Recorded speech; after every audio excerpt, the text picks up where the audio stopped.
Another feature I need to handle is the loading. So you remember in the demo, when we click the save, you can see that the text on the button is changed. We give the user an indication that something is happening in the backend. So we show them the loading and the button itself. We show the little spinner going on. So we need to have a way, or we need to have a variable defined in here so that we can manage this little spinner that we show in the button. And this really improves the user experience. So for this, we're going to define another observable. So I'm just going to copy these two lines, or I'm just going to highlight them. And then I think I have to press a Shift Alt and then a down arrow key. And I'm going to rename this to is loading. So we're going to say is loading. So that's going to be the name that I'm going to give this. And this is going to be of type Boolean. So I'm going to remove this custom response and then pass in Boolean. So by default, we're going to start with false, of course, because we don't want it to be spinning. So this is the subject, and then we're going to create an observable out of the subject. So I'm going to give it the same name, just call it is loading, and then point it to this is loading right there. Change this to is loading, and then we're looking at it as an observable. So now we have this variable that we can use in the UI. So the one with the $, we can use it in the UI, and then the one which is the subject, we can use it to set the value on this is loading observable. So now let's go back. I'm gonna slow down, and when we save the server, or when we call this function in the UI, right? Well, first thing we're gonna do is to just set this loading to true. So I'm gonna say this loading dot next, and then post true on it because it's accepting a Boolean value, as you can see here. So I'm going to say it's true now. So whoever in the UI is subscribed to this observable, then they're going to get this true value. And then because we're going to have like an if condition in front of it, then it's going to show the little spinner. You already see how this is going to go. So I'm going to copy this again, and I'm going to paste it down here. So before we reset the form, and then I'm going to change this to false because we want to stop the spinner. And then I'm gonna do the same thing again, and I'm gonna duplicate this and see if I can bring this down. Yay. And I'm also gonna delete this line. All right, so we're gonna set it to false even when we get an error, because we don't want it to keep spinning. We want to stop all spinning, indicating to the user that all processes on the backend have ended. So we're gonna be using this is loading observable. So the is loading with the $. So that one, we're gonna use it in the UI. And you're gonna see again why I'm doing it that way. You're gonna see that in the end why I'm using observable instead of using just regular variable name here. Now remember, we're using ng form, so you can see that we're using it here, and we're also gonna be using it in the template. So we have to add this in our module. So let's go back to the main module, so the app module, and then we're just gonna I think it's already here. So the forms module, you have to make sure that this is imported. So maybe I put it in, I didn't realize, but you have to make sure that you have the forms module, and it's supposed to come from Angular Forms. So I'm going to close out of this and collapse this. Now let's go to the UI, and then we're going to hook up our form, and then hook the form to this function so that we can call this function and pass the form to this function, and then execute this logic so that we can see what happens in the UI. So let's go back to the UI. And we need to scroll down to the modal, because that's where the form is.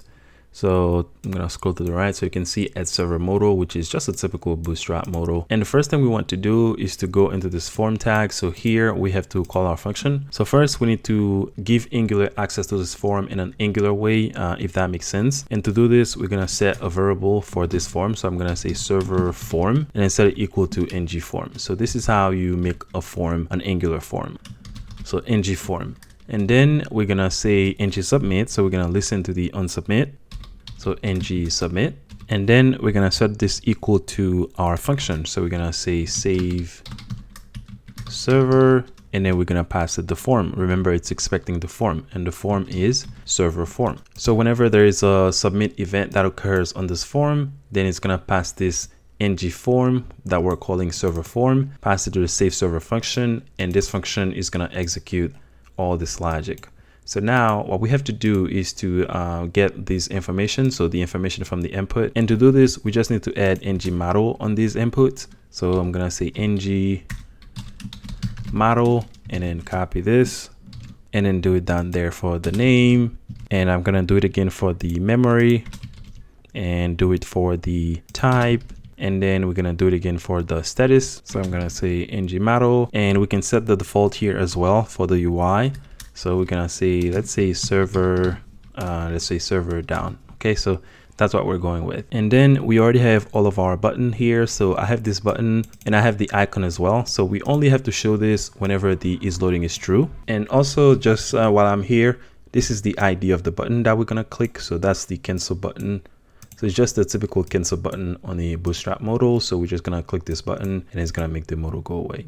So on the submit button, so this button, by the way, you really have to have the type submit here. That's how it's going to fire this on submit, because it's listening to this submit type down there. So make sure your submit button, it has the type of submit. So now the first thing I want to do is to disable this button unless the form is valid. And for the form to be valid, you need to have the required annotation. So you can see that I have the required on all of the input here. So make sure you have that. And here I'm going to access the disable. So I'm going to say disabled and then set it equal to if the server form is invalid. So I'm going to say server form invalid. Or if it's loading. So if we have something loading, we also want this to be disabled. So what I'm going to do is to subscribe to that observable. So I'm going to say is loading with the $. Remember, we have to access the observable. And then the way we're going to subscribe to it is by using the async pipe. So here we're going to say async. Okay, so remember to do that. And that's why I put the parentheses, because this is now some kind of a statement. So I want to separate this into one statement. And then for the saving, so again, we're only going to show this on a specific condition, which is this condition, whenever this is true. So we can just come in here and we're going to just put an ng if. So I'm going to put star and then ng if and then set it equal to the condition, which is loading with the $. Well, actually, I can just copy it from here and then paste it here.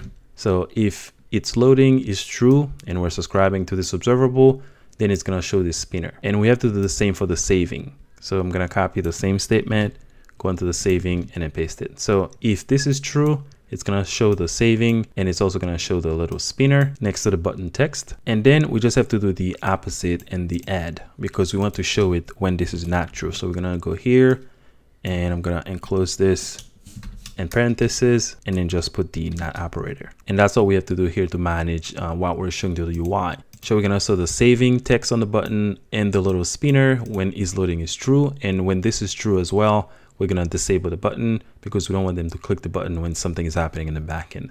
We don't want them to send multiple different requests for the same information. And when the opposite is true, so we negate this statement, we're just going to show the add. And remember, by default, we set this to be false. So if we go back here, you can see that when we create the behavior subject, we set this to be false by default. So when the UI loads, it's going to read this observable, subscribe to it, and it's going to say, oh, this is false. And this is going to turn it to true. So this is going to show. And when the opposite happens, then these two are going to be true. And then the last one is going to be false. And that's pretty much everything we have to do for this form. And now we can go ahead and test it out. So what I'm going to do first is to check to see if I didn't get any errors in the console. So I'm going to open my terminal. Okay, so everything is working fine. So you see that everything rebuilt and we didn't get any error. So that looks good. So now let's go back to the UI. UI looks good as well. So we only have to go ahead and test this out. So let's put some random number here. So I'm going to do new PC 16 gig, and let's say this is a mail server or something. And you can already see that we don't see the little spinner. Now we see the add text on the button. So I can click on add and you can see now we have the saving and it's spinning. So you can see that the new one is added right here and we get our response. So you can see the created, status code tool 1 and the timestamp and everything. And now if we want, we can try to ping the server. And of course, this is probably going to give us an error.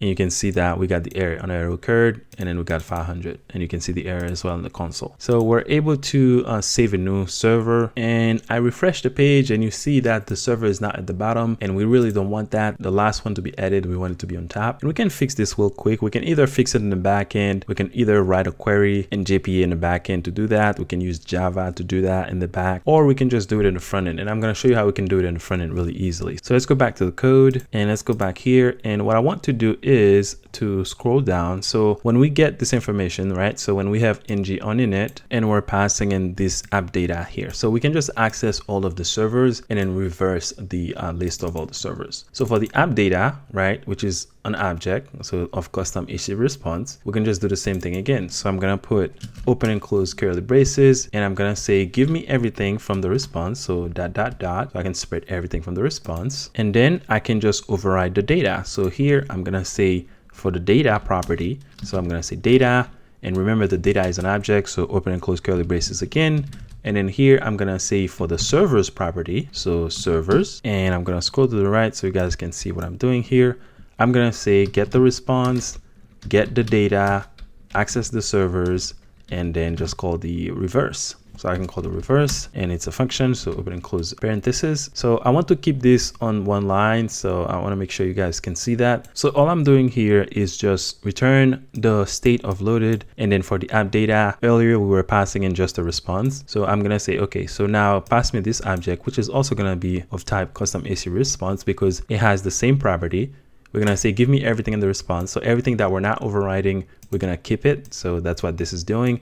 And then we say we're gonna override the data and specifically the servers property on the data, and then this is gonna be all the servers, just reverse them. So now if we go back, you can see that the last one is on top. So that was pretty cool. I just wanted to show you that you can actually fix that because you don't want the newest one to be at the bottom. And again, you can keep testing this, like if I put some dummy data in there, blah blah blah, and then hit save and wait for a few seconds, and you can see that it's edited at the top. And if I refresh it again and let it come back, you can see that it's still at the top. The reason this is taking a little time, even though it's on my local, it's because we have this delay in the backend. So it's not really supposed to be that slow, but just so you guys can see the different states of the application. So feel free to remove this delay if you don't like it, but I just wanted to point that out. So the edit is working. Now we're gonna go ahead and work on the delete and then on the print report.